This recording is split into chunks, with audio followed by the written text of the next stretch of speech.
বাংলা সাহিত্যের কিছু নতুন ভূতের গল্প দিয়ে সাজানো আমার বিশেষ নিবেদন হরিফিক সাসপেন্স। আজ আপনারা শুনবেন অরিজিৎ ভট্টাচার্যের লেখা সেট মিশরীয় বিভীষিকা।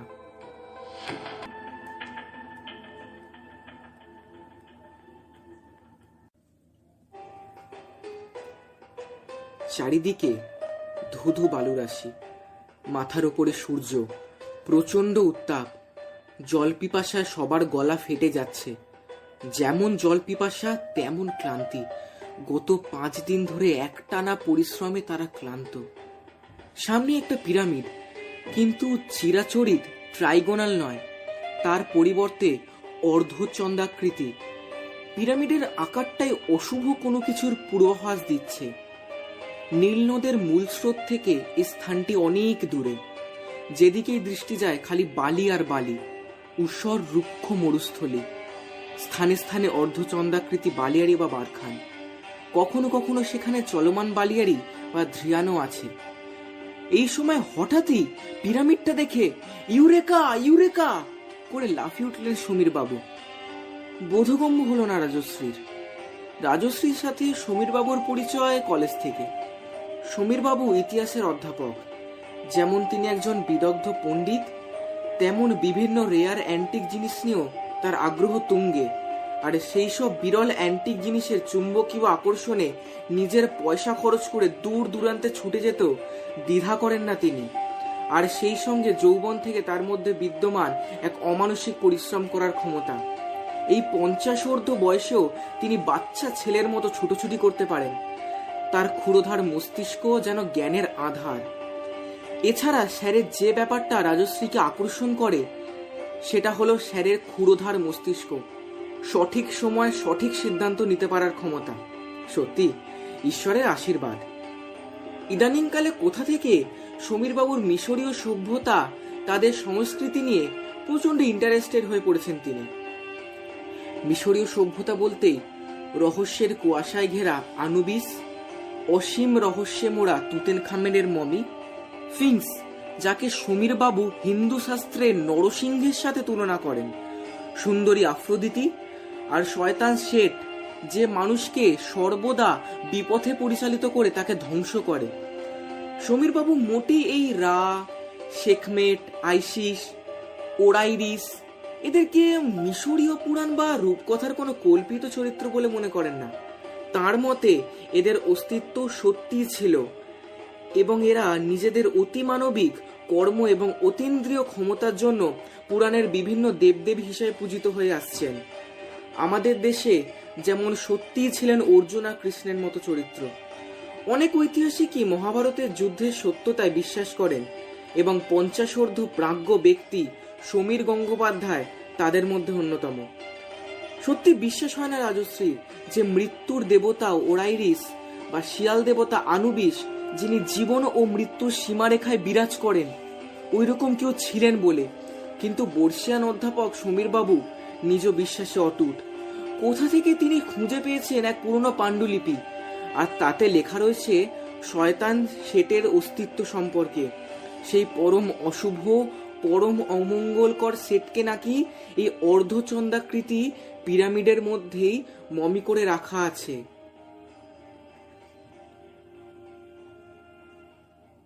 দলে ছিল 30 জন। তাদের মধ্যে রাজশ্রী, সঞ্জয় ও তাদের স্যার সমীর বাবু ছাড়া বাকি সবাই স্থানীয় লোক। মরুভূমির বুকে এই অর্ধচন্দ্রাকৃতি পিরামিডকে দেখা মাত্র সবার মুখমণ্ডলে খেলে যায় এক অবর্ণনীয় আতঙ্ক। শয়তানের ভয় সকলেই ভীত, সকলেই ভয় পাচ্ছে শয়তান না আবার জেগে ওঠে।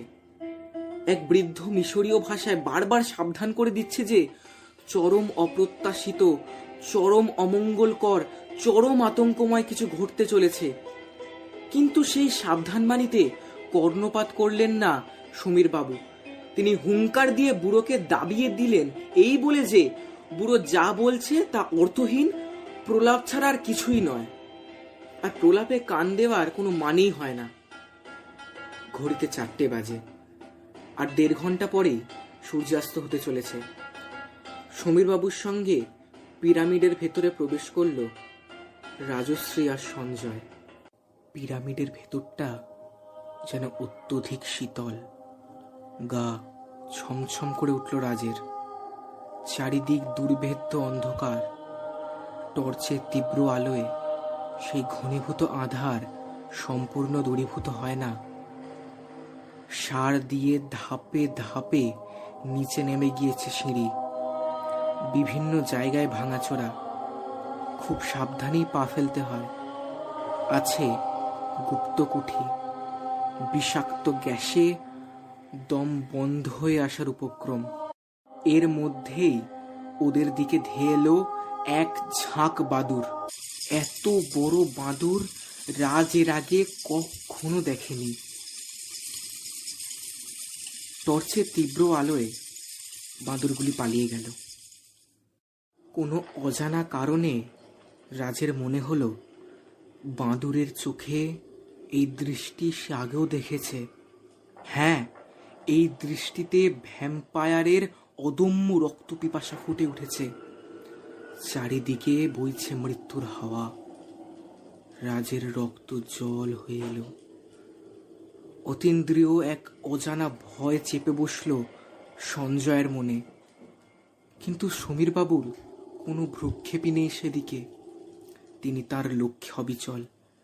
আজ জগতের কোনো বাধা বিপত্তি তাকে লক্ষ্য থেকে বিচ্যুত করতে পারবে না। তীব্র এক দুর্গন্ধ, এক অপার্থিব নীল আলোকে ভরে গেছে চারিদিক। এই আলো যেন ইহলোকের নয়, এই আলো প্রেতলোকের। কোথা থেকে ভেসে এলো এক হাড় হিম করা তীব্র হুঙ্কার।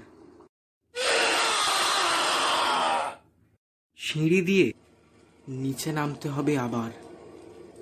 টর্চের তীব্র আলো জেলে এক ধাপ করে নিচে নেমে অবশেষে অভীষ্ট কক্ষের সামনে এসে দাঁড়ালেন সমীরবাবু। রাজের মনে হলো এই কক্ষ অতিরিক্ত শীতল। এক অপার্থিব শীতলতা বিরাজ করছে এই কক্ষে। কক্ষ কিন্তু বদ্ধ, তা সত্ত্বেও সে অনুভব করল ধীর গতিতে বয়ে চলা হিমশীতল বাতাস। এই বাতাস যেন উঠে আসছে নরকের কোন অতল গহ্বর থেকে। অবশেষে নিজের অভীষ্ট সেই মমির সামনে এসে দাঁড়ালেন সমীরবাবু। এইখানেই নাকি এই কক্ষে কোনো এক মন্ত্র বলে মমি করে যুগ যুগান্তর ধরে রাখা হয়েছে শয়তান শেঠকে। বুকটা কেমন যেন ছ্যাঁত করে উঠল রাজের।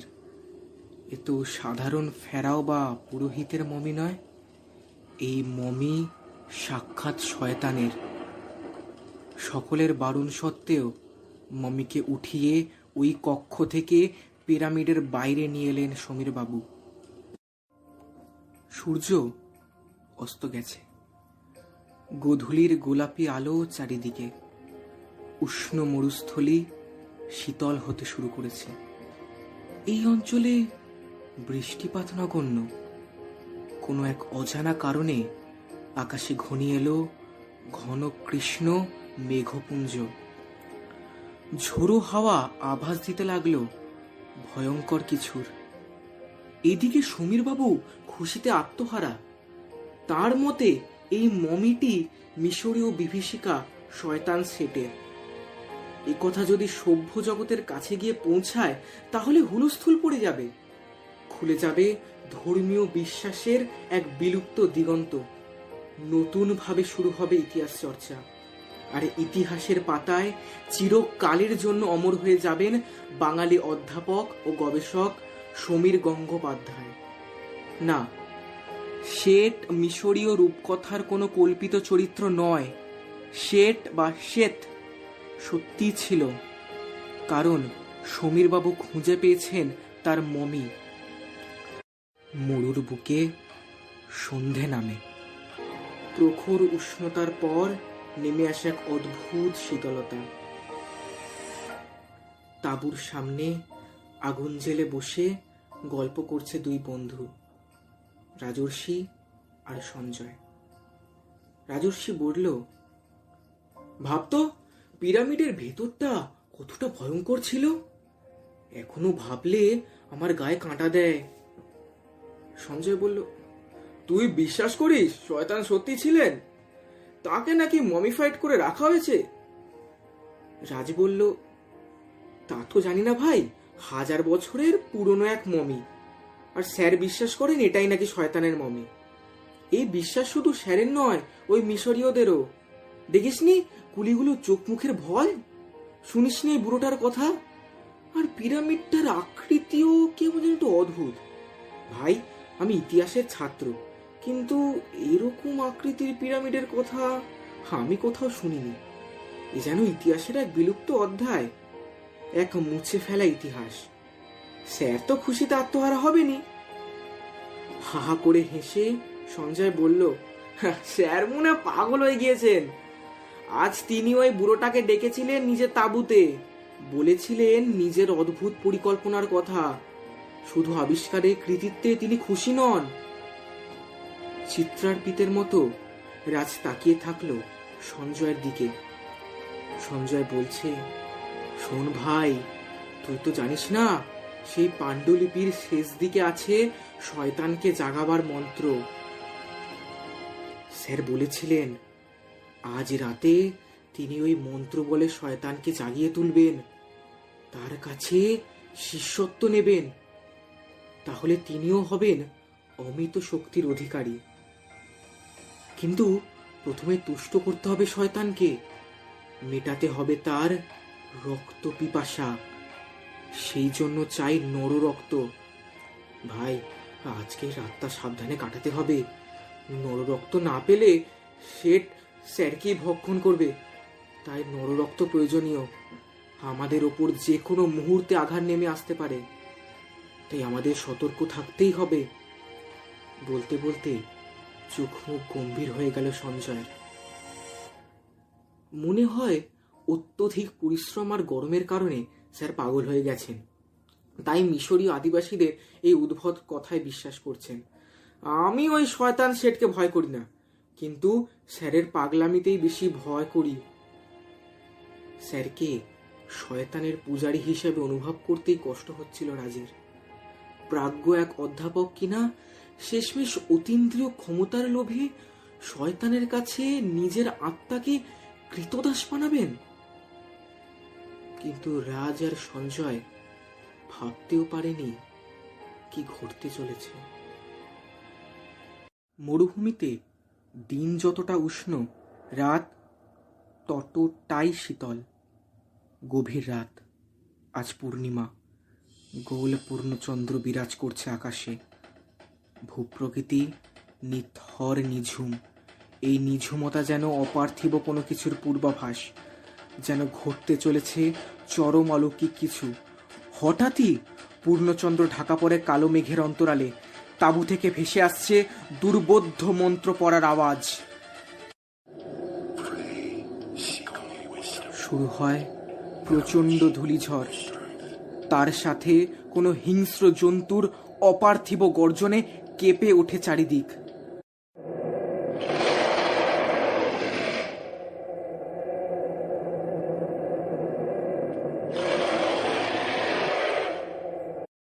তাঁবু থেকে ভেসে আসে এক প্রৌঢ়ের মৃত্যুকালীন আর্তনাদ।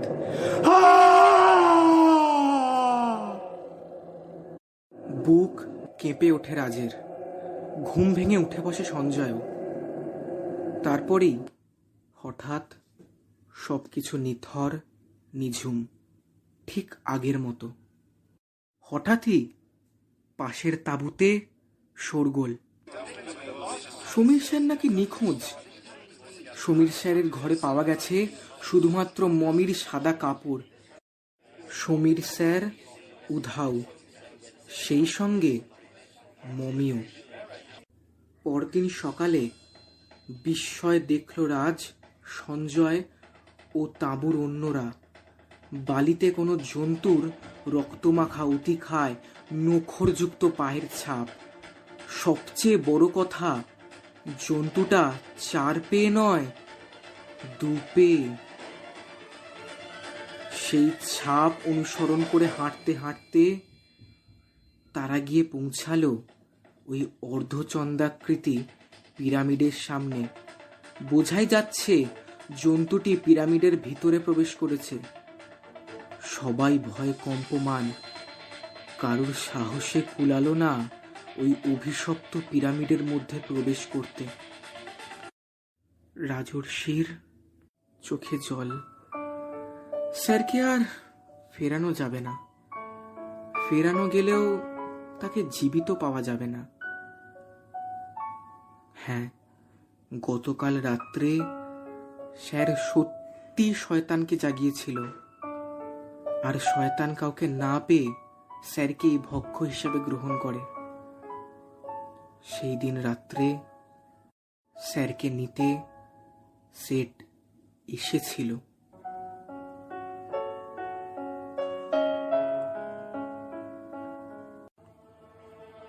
শেষ হলো অরিজিৎ ভট্টাচার্যের সেট, মিশরীয় বিভীষিকা।